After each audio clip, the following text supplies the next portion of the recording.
Hi friends, நம்ம இந்த வீடியோவில் என்ன பார்க்க போகிறோன்னா சொரக்காய் கூட்டு தான்.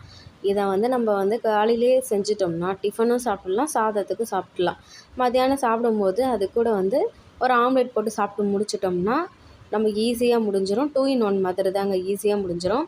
ஃபஸ்ட்டு அதுக்கு நான் கடலைப்பருப்பும் கொஞ்சம் பழுத்தம்பருப்பு அதை ஊற வச்சு எடுத்து வச்சுருக்கேன்.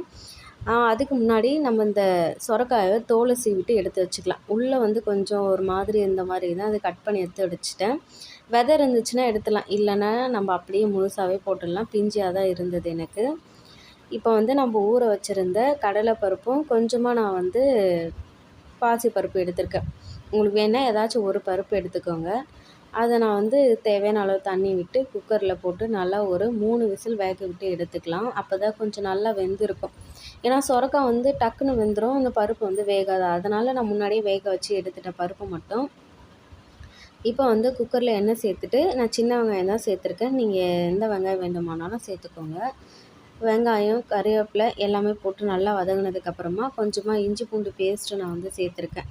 சேர்த்துட்டு நல்லா வதக்கிட்டு அந்த பச்சை வாசனை போனதுக்கப்புறமா ஒரு பெரிய சைஸ் அளவுக்கு தக்காளி நான் சேர்த்துருக்கேன். நம்ம இது கூட்டு தானே வைக்க போகிறோம், அதனால் நிறைய தக்காளி தேவையில்லை. ஒரு பெரிய சைஸ் தக்காளியே போதும். இது தக்காளி கூட கொஞ்சமாக உப்பு சேர்த்து நல்லா தக்காளி வதங்கினதுக்கப்புறமா நம்ம கட் பண்ணி வச்சுருக்க சொரக்காயும் உள்ளே சேர்த்துட்டு வீட்டில் அரைச்ச குழம்பு மிளகாத்தூள் தாங்க நான் சேர்த்துருக்கேன். நான் ஒரு 3 ஸ்பூனுக்கு கிட்ட அப்படி சேர்த்துருக்கேன்.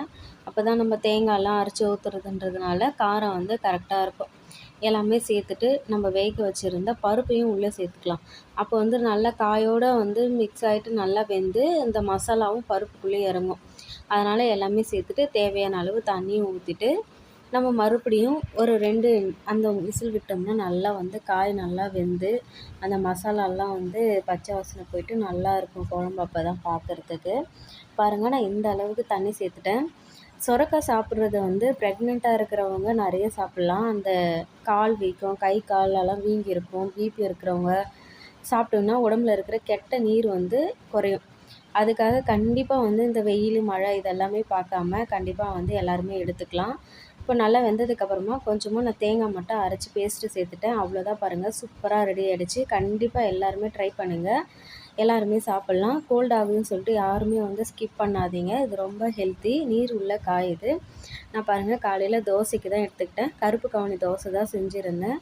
டிஃபனும் நல்லா ஹெல்த்தியான டிஃபன் தான். நீங்களும் இதே மாதிரி வீட்டில் ட்ரை பண்ணி பாருங்கள். வீடியோ பிடிச்சிருந்தா லைக் அண்ட் சப்ஸ்கிரைப் பண்ணுங்கள்.